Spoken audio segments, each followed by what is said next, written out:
Welcome to the Joy Meets Pain podcast. I'm your host, Dorcas.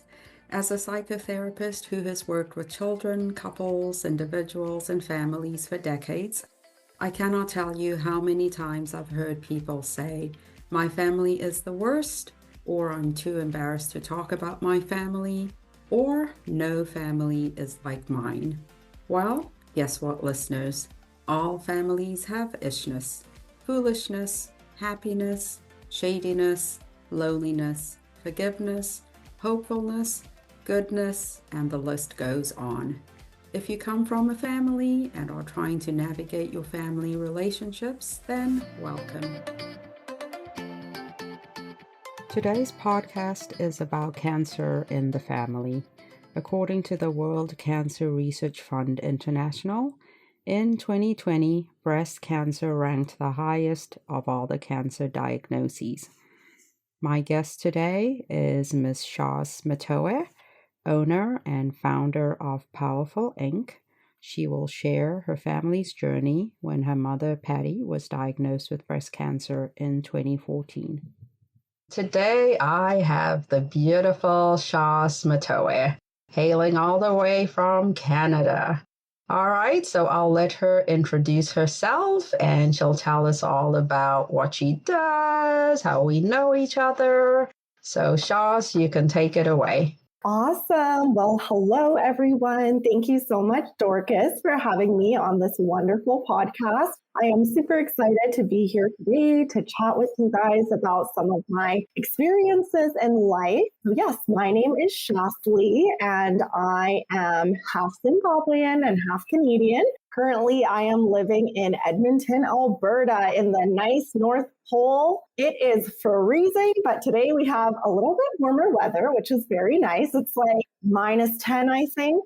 That's Celsius. So that's pretty warm for us. But yeah, I have my degree in child and youth care. So I received that from MacEwan University, graduated in 2016, and I was working in the field of social work for a little while. I'm also a certified personal trainer and group fitness instructor. And I know we'll get into more of kind of how I got there, but currently I am running my own business, which is called Powerfull. And it is a health and wellness business where I offer a whole bunch of different services, one-on-one personal training to a variety of group fitness classes and even therapeutic youth work. So yeah, I've just been in Canada, in Edmonton, trying to grow my business more, which started in May of 2020. That's kind of all I got for now. Okay, well, if anyone gets a chance to follow Shaz in her social media, by all means do. If you wake up and you're feeling down and you need someone to uplift you, this is the one, because she is dancing in the kitchen when she's making coffee. You just have to watch it to really see just how inspiring she is. Always energetic, always positive. And I just don't know how she keeps it up, but she looks flawless all the time, so, but yeah, I'm so thrilled to have you here. So let's talk about... I'm honestly over here blushing like you are way too kind. Well, anyone who watches you, I think will say the same thing. So we definitely won't disagree there. So let's talk about your name. So share with the audience where it comes from, if it means anything. Okay, so I am actually going to have you help me out with this because I learned something from you this summer, which I would love for you to share again because I'm probably going to be just as shocked hearing it a couple months later than I was the first time. But I will just share with you what I know about my name. So my name's Shasly. I was actually named after my aunt. So my dad's sister, her name is Shasly. I always tell people, I'm like, my name means my little sweetheart. And I know that it also, I believe, is a Swedish name. But yeah, Dorcas, I'll let you take it away because there's a lot more to this, which I was shocked about and very excited to learn about. So I'll let you jump in here. Yeah, so we could have mentioned this at the beginning. As you all figured out, we have the same last name. But guess what? We have never met. Our fathers are brothers, very different individuals. I think that would be another episode. But yes, Shasly, was named after our aunt, Connie Shasly, who we love as a dear family member. She has taught us so much about life and the world and food. And so it's a very unique name. And Auntie Connie, as we call her, was the only person I knew who had that name. And then my sister, my older sister, Titi, who passed away, was also named after Auntie Connie. So you are the third Shasly in the family that we, have and are honored to have. And it was just such a joy meeting you finally and, having so much in common, even though we've never met. So that's the history of the name. There's 3 Shaslys in the family. My sister is deceased, but yes, she is still here with us in soul. Amen. Absolutely. And that's what I was shocked about, because I was telling Dorcas, I was like, well, Auntie Shasly, our aunt, is the only one that I know with that name. So to learn that my other cousin was actually, we had all 3 of us had a shared name. I was so surprised because I had no idea. Went through 30 years of life and I just learned that. Yeah, well, thanks to technology, right? We are finding out so much more and so much faster. Absolutely. So let's talk about your family. So who's in your family? How would you describe your relationship with each member? Take it on. Yeah, so my family, so Dad, who I mentioned, he is actually currently living in St. Martin in the Caribbean because he teaches pharmacology at the American University down there. And then my beautiful mom, who actually transitioned, she passed away on September 20th of 2017. And then my brother, Ryan, who is 2 years older than me, he is actually currently living here in Edmonton, Alberta. And then me. So we are Ryan actually just moved back to Edmonton from BC a couple of months ago. But before that, we were kind of all spread out in different areas with Dad working overseas. But yeah, it's the 4 of us growing up. I was born here in Edmonton, and then we moved to the Middle East, where I spent most of my childhood into adolescence before returning back to Edmonton for university. So yeah, I actually lived and grew up in Saudi Arabia for 2 years. I was in Kuwait for 10 years. And then I had my last 2 years of high school in Qatar, in Doha. So yeah, we are a very tight-knit family, very close. We're doing whatever God has called us to at this point in time and just going with the flow of life. Yeah, yeah. And so how manageable, I guess I'll use that word, is it for you all being so far apart in different places and you're such a small family? Do you feel like you all lean on each other more for support, or how does that work? Do you create communities wherever you live? I can imagine your dad being so far away as well. What does that look like for you all? Yeah, that's such a great question. I think that because Dad has actually lived in St. Martin for quite a while now, I think it's been over 10 years. And even before that, Dad was in Trinidad for a little bit. So I actually have not lived in the same place as Dad since I was in high school. So that was, oh man, what is it? 2022. I graduated in 2010. So it's been quite a while.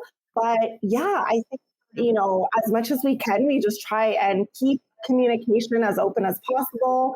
Thank the Lord for WhatsApp. That is a lifesaver. So it's definitely hard to not be in the same place as your loved one all the time. But, having Ryan in Edmonton, which even right now at this point in time, we don't see each other as much as I would like to, just because of busy schedules and stuff. But just trying to, I think, keep communication open, taking the opportunity to set up times to see each other, or, trying to clear my schedule if Dad's coming to visit, coming to town, going to see him on the island. We just spent Christmas down there. So it can be tough, but at the same time, I think just taking the moments that we do get together and making sure that we really spend that quality time and are grateful for every moment we have because life is so short. Yeah.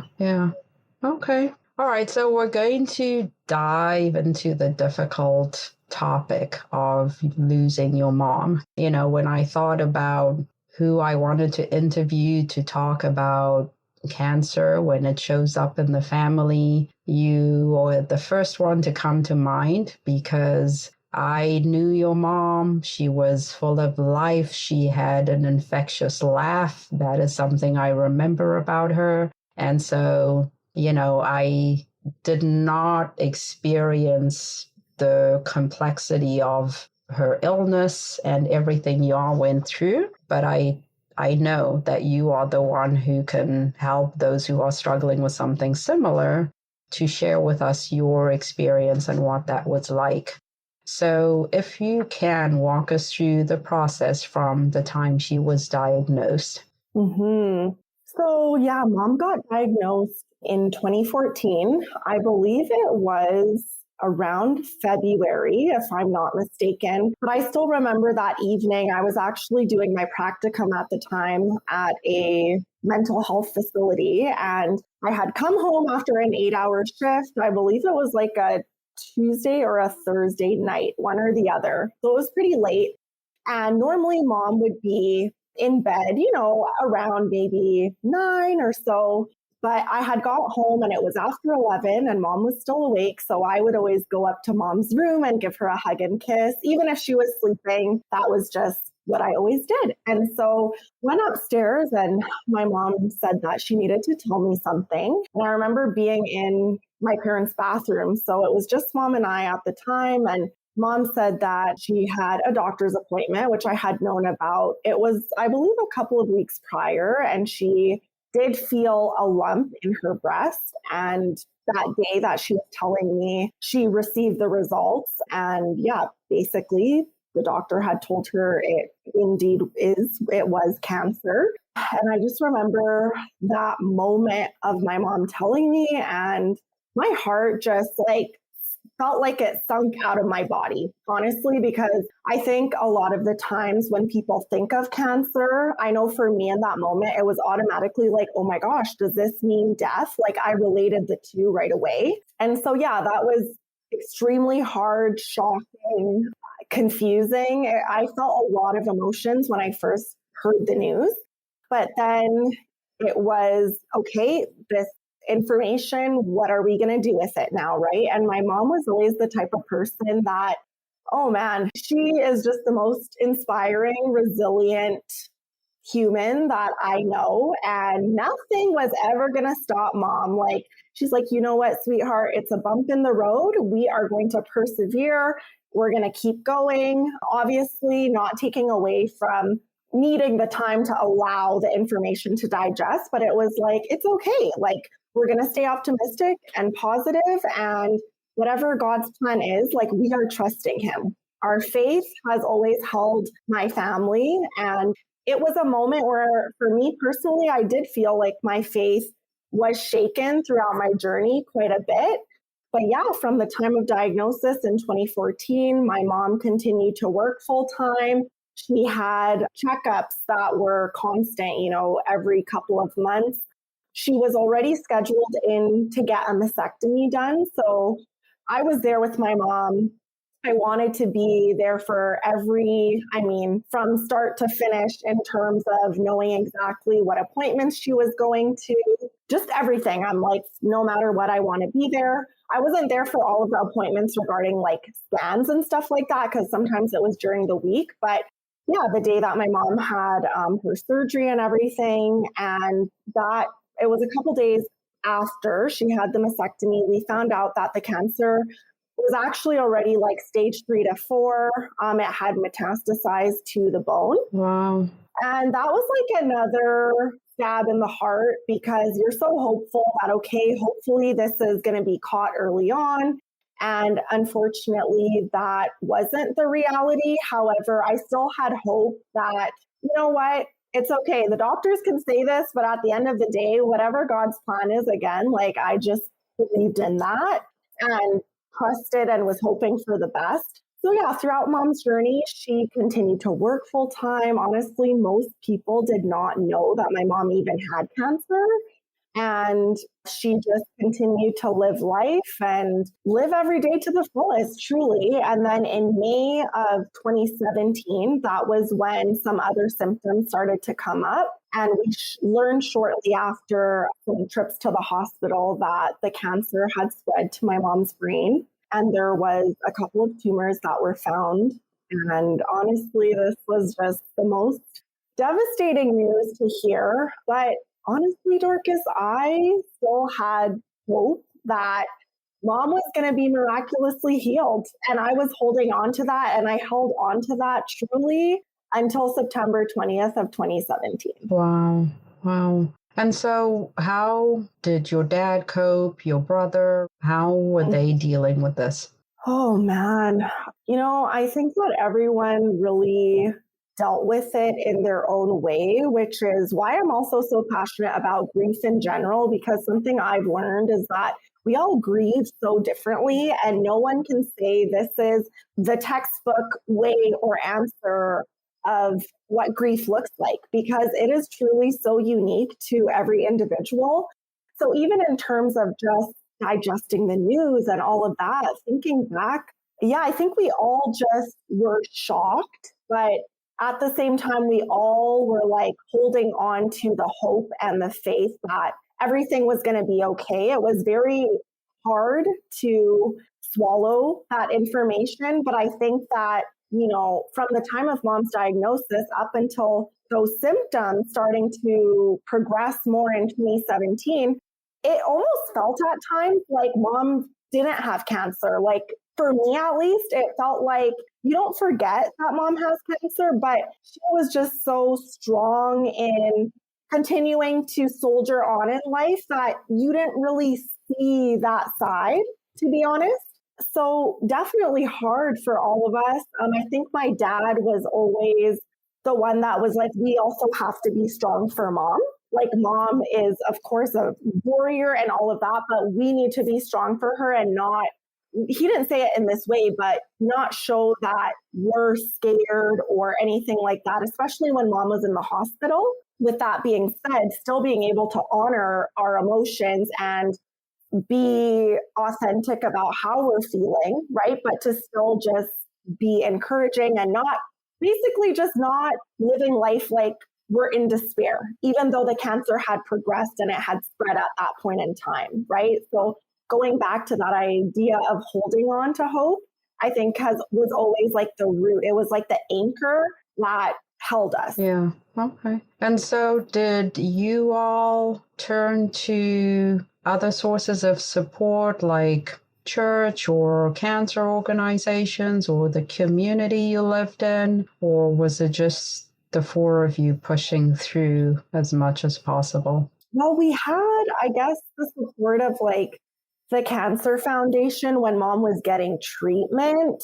Other than that, my mom was a very private person in terms of the challenge, I guess, that she was going through. She didn't really want to put that out there. Or again, like I said, a lot of people didn't even know that mom had cancer. So even when mom passed, it was like, oh my gosh. I mean, some people did know, but my mom just didn't, I think, feel the need to want to burden anyone. So I feel that in that sense, it was really the four of us that were dealing with, what we were going through and everything. But of course, we still had close family friends, family that were there, especially in 2017, like Auntie Shasly and Uncle John. They came down from Michigan and they were incredibly supportive, as they have always been. So it definitely helped because, yeah, Auntie and Uncle were there throughout the summer months when things were really progressing. And yeah, it was very beneficial to have them around. But yeah, outside of that, I would say that a lot of the support, like my mom really just soldiered on with this. And I don't think I remember her saying to me that I don't want to be seen as someone that has cancer. Like, yes, it is something I'm dealing with, but that doesn't define me. That's not my life. And I don't want my life to be consumed by this disease. So, yeah, I think that more so we kind of just dealt with it as a nuclear unit for the most part. Okay. And so, in terms of seeking treatment early, do you think your mom put off her care because she was so busy taking care of other people, or was it just something that was missed and not caught early enough? That's a really good question. I honestly think that my mom maybe didn't realize or like feel the bump until the day she felt it, and then she booked the doctor's appointment. So I don't know. Yeah, but she kept up her doctor's appointments and was going regularly and Yeah. I wouldn't say that my mom was like, you know, oh, let me go get an annual checkup every single year kind of a thing. But if something came up, like I even remember in Qatar, she kind of had a mole on her skin that she had to get removed. But like my mom was always on top of whatever it was. But yeah, I think, it was like, okay, if you have a headache or something, she wasn't really the type of person to be like, let me run to the doctor to. So yeah, I think that once she had felt the lump in her breast, and I was like, okay, hold on, let me go get this checked out. Like that was definitely a point where she's like, okay, this is something I need to look into more. yeah. Okay. All right. And so once you went through processing her passing on September 20th in 2017, how did you move forward? What did life look like for you from that day on? Oh man, I remember everything so clearly. Like, I remember when my mom took her last breath, and I couldn't comprehend that she just took her last breath. Like I was staring at mom, waiting for her. I was like, come on, mom, like breathe, get the oxygen. And then like I realized that mom wasn't going to take another breath. And I can't even describe in that moment what that felt like. To be honest, I felt like my whole entire world was over.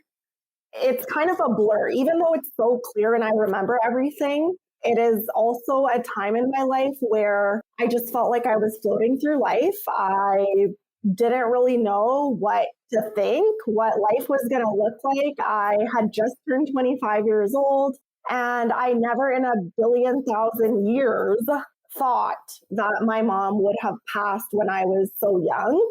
And so I always, envisioned my mom like being around her grandkids and being there for all of these moments on my wedding day, all of these big life events, right? So when you're faced with this reality now that does not match the reality that you've thought of and envisioned in your head for your entire life, it is definitely more than shattering. And having to accept that it took a long time, and it took a lot of going on a journey of facing my pain and really understanding what has happened in my life, and knowing that I still had to remain strong for myself, for my family, for my mom, because I know that's exactly what she would want me to do, and being able to like find that joy again. And it took a long time for that to happen, and it took a lot of inner work.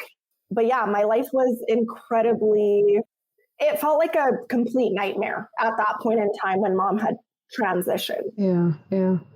And how did that experience shape how you live, who you've become, what you prioritize in life? I think I just realized for me that like life is so short, and literally in the blink of an eye, your life can change when you least expect it. And I think for me, it really just took me on this journey of being like, Shas, every single desire of your heart that you want, you absolutely need to go after. Like, don't waste time. Life is too short to wake up every single day and to not feel fully fulfilled in your heart. with whatever you're doing. And this is really what actually led me to starting Powerfull, because at the time, as I mentioned earlier, I was working in the field of social worker. I was doing community outreach work, working with families. And, it really got to the point where I was going to work and work was feeling like a chore. I was going through so much of my own trauma, trying to process everything that I had just experienced with mom's illness and, her transition and everything. And then, going into a field dealing with all of these other people's traumas in different ways, it was a lot. And I think I really just realized that, it's okay to step back and step away from something that you don't fully feel is serving you anymore. I always knew that I wanted to help people. That is my life calling for sure. But the capacity that I was doing it in at that point in time was like, God was taking me in another direction. And it was like one chapter was closing and another was opening. And it was like God was allowing me to feel all of this pain, but he was turning that into my purpose. And I think that is the beautiful thing about this all, is that I've learned that God never wastes pain. And it took me a long time to figure out what that even meant for me and my life. But there's no way that God allowed me to go through all of this for nothing, right? And I feel that as part of my story, this has really led me to the chapter that I'm on in my journey right now, and being able to support other people through different methods of expressive therapies and healing parts of them through what I'm passionate about too, which is the fitness aspect. It's holistic health. It's not just about the physical side of things, but really connecting your mental health, your emotional health. How is your spirit? Like, what is that connected to, and what does that look like for you? Right, absolutely. There are so many studies and resources that, prove the value of movement in healing pain. Like in my life, movement is medicine. And this is probably a whole nother episode I can go into on that, because that became a part of my healing therapy.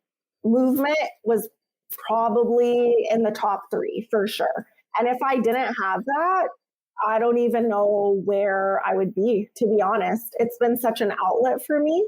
So to be able to share that with other people now and support them in that way, it is such a privilege, honestly.